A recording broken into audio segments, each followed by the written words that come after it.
Sup, my name is Ryu for the Yugioh Council. Welcome to Coffee Time, your Monday, formerly known as morning video. Morning is evening to me now. So anyways, welcome back, and today we're going to be having us a little discussion about deities, if they'll be relevant. But before we do, I'm going to be giving a major update at the very end of this video, so if you're so inclined to, or inclined, that's not even a word, if you are willing to, wait till the end of the video and you can hear that. As to why I haven't uploaded in 3 days or whatnot. Why is the winter so cold now? No, in all seriousness, there's a lot I just want to talk about. But, of course, the first one is deities. Now, to be completely honest, I was not willing to make this video 3 weeks ago, because I felt like I should not give my personal take on this, because I don't have all the facts. And on top of that, I just really didn't want to make you guys hate me. But you know what? We need to have these kinds of discussions without me having to be worried about it. We need to go back to old coffee time, where the coffee's fresher and the discussions are less bland crap and less listening to the crowd. I'm sorry, guys. I'll get into that at the end of the video. So, here's the thing. Everyone believes, who's in, like, pro-deity camp, that deck is going to do everything under the sun that they say it's going to do. And I made the argument we are in a dice roll format, and I'm going to bring that argument up for key aspects of the videos. So I will explain when I am giving my personal opinion and when I am just going straight into basically breaking down both sides.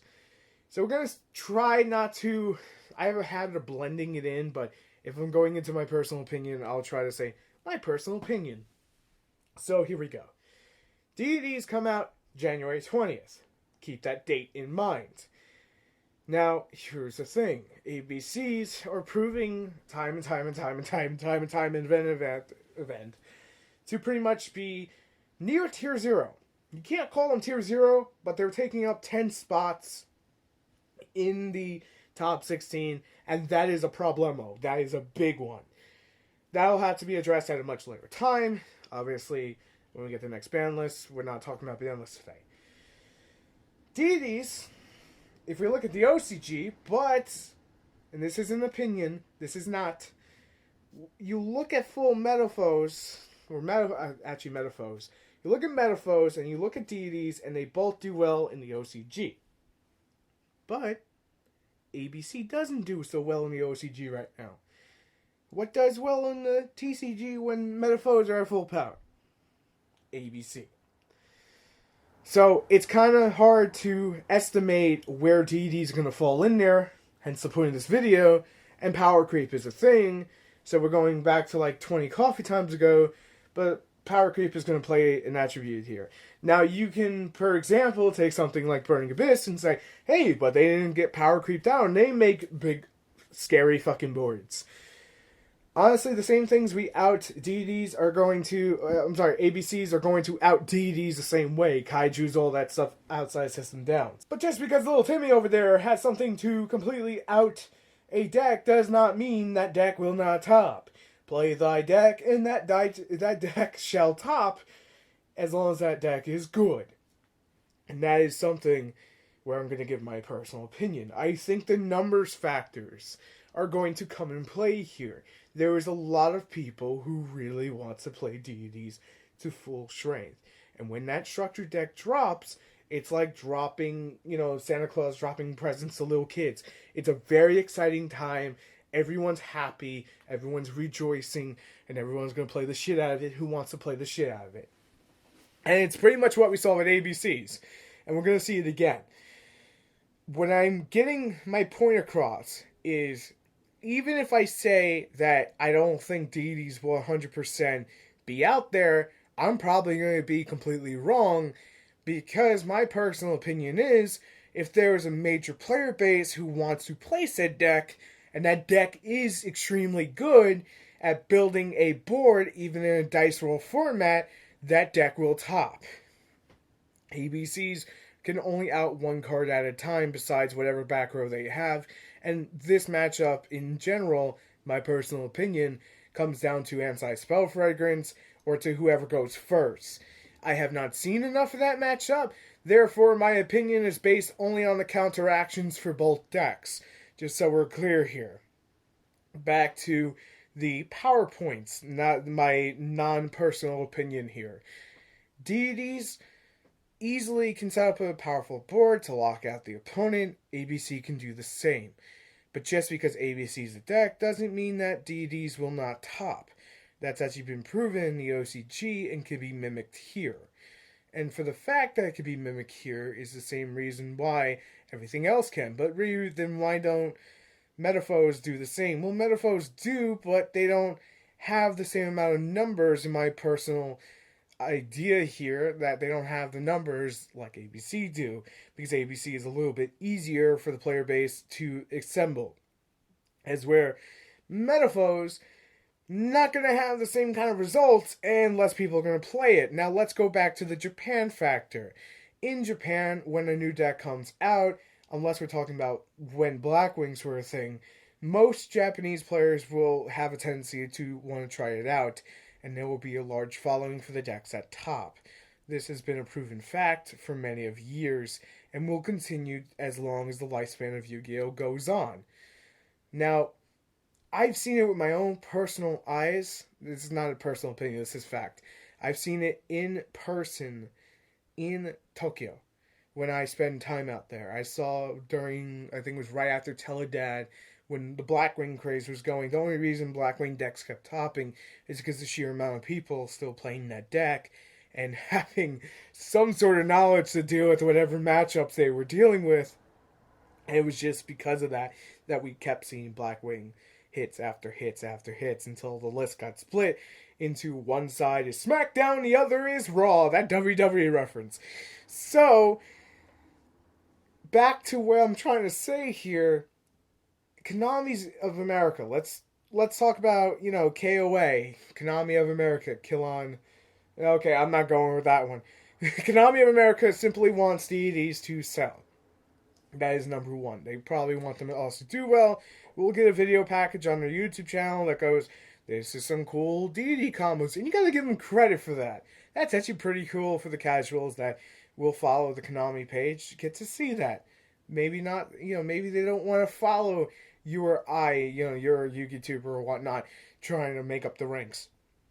Maybe they want to follow us. And the main reason is because we give our opinion. Not everyone wants to hear opinions. Some people just want to see what happens with a deck like Deities. Now, you also have the people who like the anime. And this is something that a lot of people seem to disregard. But they are a really big following, as proven with Destiny Soldiers selling out on some major retailers online. And regardless of what you may say, the casual fan base really does make up the numbers that the more competitive side doesn't. And they're going to be interested in deities. So that structure deck's going to sell even more. Now show that person who don't know so much about the combos, look what you can do with your deck. And it goes through the roof, and the numbers at regionals and whatnot goes up, and Konami just goes, oh, money. But in the end of the spectrum, you're going to have a lot of people playing that deck easily. Because you have the people who care about the anime, and those people may or may not be competitive players and will either learn or not play to that level, but it will get other people seeing that deck, and that will create a fluctuation of interest. We've seen that with YouTube, where a lot of games that normally would not sell on their own will sell because of YouTubers playing it. And I know how crazy that sounds to each and every one of you. But let's be frank with each other. If you saw me playing something like Titanfall 2, which I'll probably be doing on my other channel. Yes, I just left up the disc. And you get to see it for yourself. You're like, okay, that's pretty cool, and I like this guy's content. You put two and two together, you're like, let me go try that. And it's the same thing with deities. If you're at locals, you don't know what the deck is, and someone's playing it, and they have like absolute knowledge, you're going to be blown away. And then if you're a competitive player, you're going to get on that. And you're going to get on that hype train. And that's another person into it that will cause another number at a regional. And of course, it goes without saying, depending on the certain amount of people who go to a said YCS or whatever event in that area, are only going to make up a small part of the percentage that is the meta, because the YCSs are constantly traveling. True fact. But we get an idea of what's actually out there and what's really going to matter. End of the day, the facts are going to prove, regardless if you believe DDs are, too late to the party, they're going to show up, they're going to wreck face just because of sheer numbers. And that's something a lot of people seem to forget, is that sheer numbers make up the pie more than just the individual pieces. But some people just like to call the deck bad. The deck's not bad. I also like to take the time to say thank you to screencasters. Because of you, I was able to see it firsthand and deal with it and learn out immediately to said deck. If you take away their field, they can easily make another one. Now, if you could jump over that's where things get to the point where it's like, okay, I may not be able to come back from this, or I may be able to deal with it again, but that's what makes them so strong. As we're ABC, if I break your board once, you do have your rank 4s, but if I lock you out, it's done. And the same can be said against deities, but ABCs are constantly topping, so in retrospect, probably what will happen is we'll see the same thing with deities. Even though you have all these counters, the deck's popularity is going to push it through the roof. Instant stardom, and instant meta deck. Regardless of any counters or anything, that deck is going to be meta. Just like Burning Abyss, just like ABCs. What surrounds it is going to be the main problem there. We know deities will be meta regardless. Blue Eyes is probably going to fall out of flavor. ABC is still going to be a strong pick. And Burning Abyss is always a strong pick because the Phantom Knight variant that you can run with it. And of course, 2 back row and a Beatrice is always a scary thing to deal with. Trust me, it is. But at the end of the day, you could just say, it's another Pendulum deck. And I know how to deal with Pendulum decks. Just because you know how to deal with it doesn't mean everyone does. And again, sheer numbers and tournament scene and pressure and all that can get to someone and just dilute the whole game state and just make it that deities. So, circling back to what I said at the beginning, will deities still matter? Yes, absolutely. And the reason I make this video is to basically, because it's something I wanted to talk about like 3-4 weeks ago, legit, on my own ideas that are written down and I scratched off because I was like, people are just going to hate me and it's going to be dumb.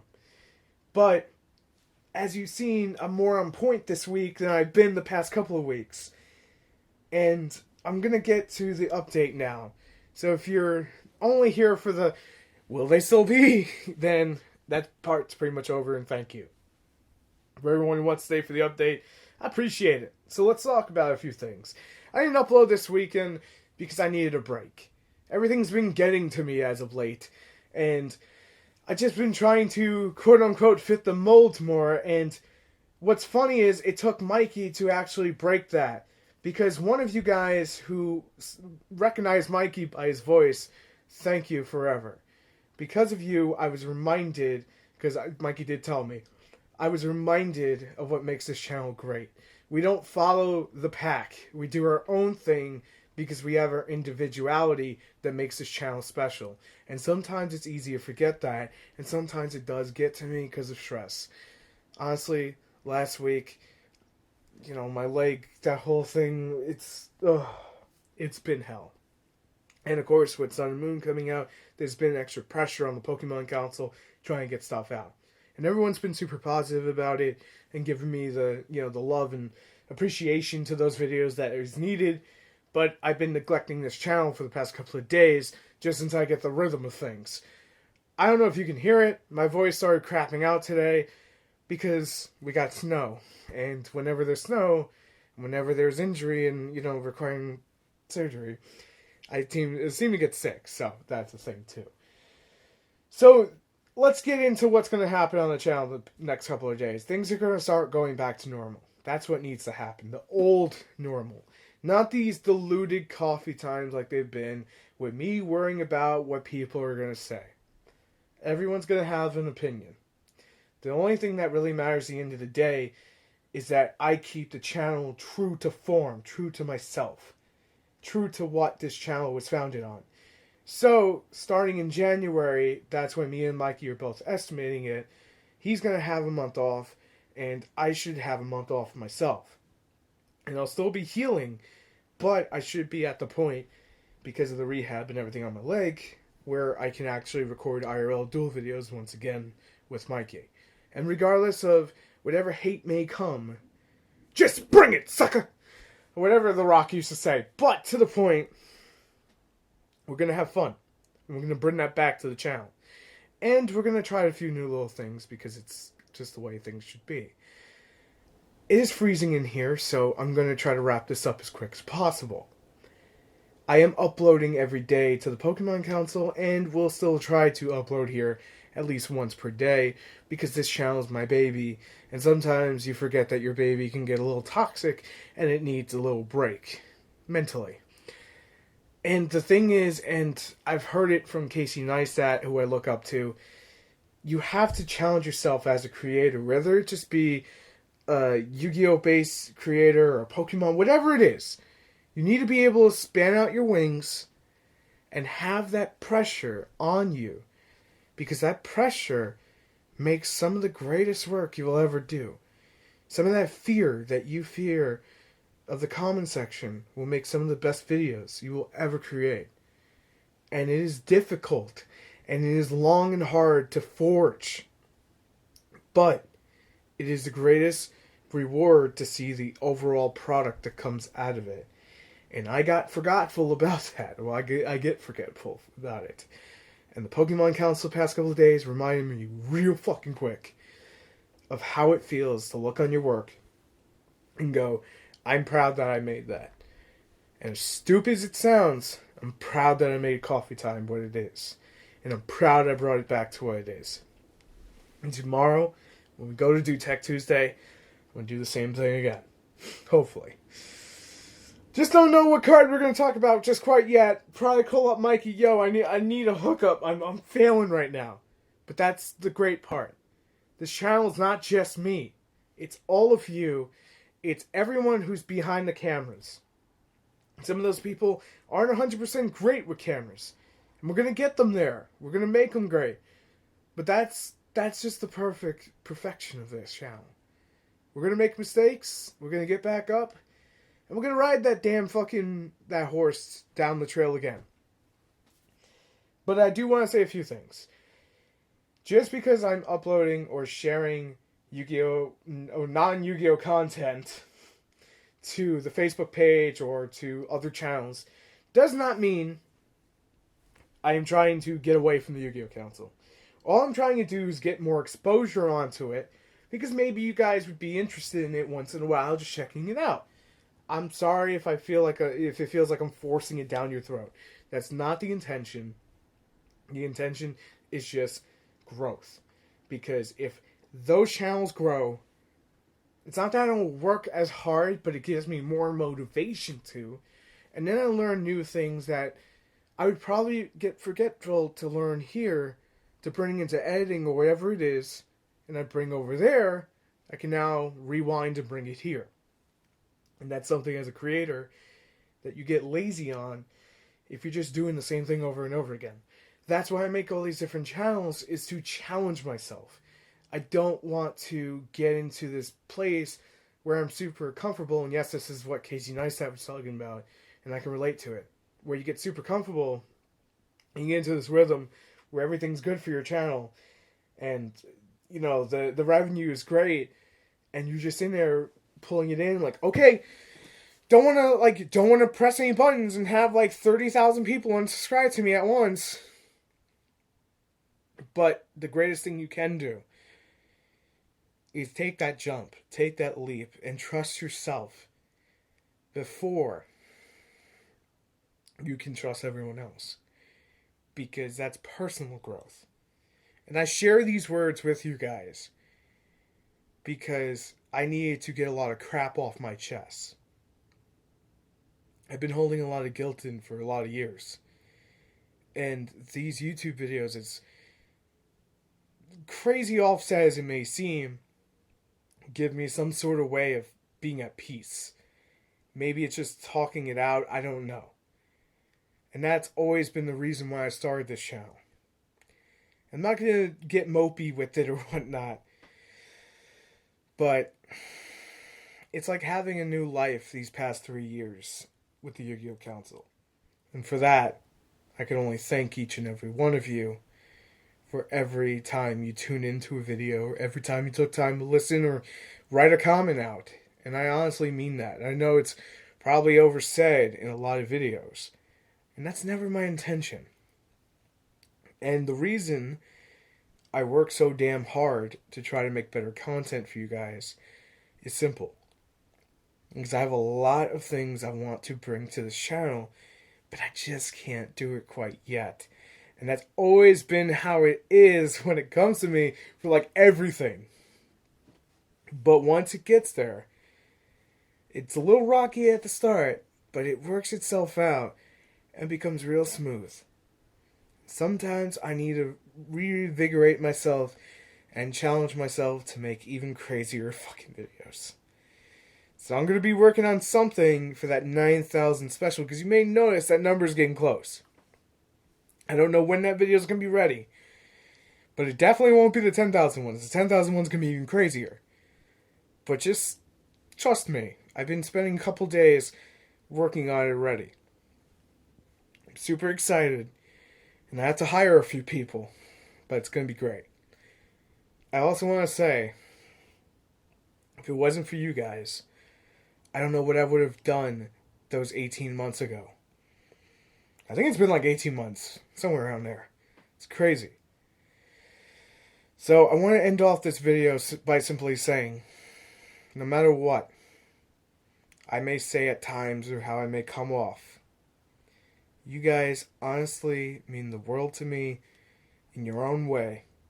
And that's why I dedicate myself to making better videos. And I know someone's gonna say that Thursday, Friday video was kind of We're gonna get better with it. Trust me. We're gonna work out the problems, and I take blame because I didn't have the external mic. But it is what it is. But for everyone who supports this channel on a daily fucking basis, you guys are insane, and I love you. Till tomorrow, have a good night, and Yu-Gi-Oh on. I don't know what to say on the closeout. I don't. Just fucking play Yu-Gi-Oh! Enough said. Get out there, get some duels, send them to me for subscriber showcase. I'll see you next one. Peace.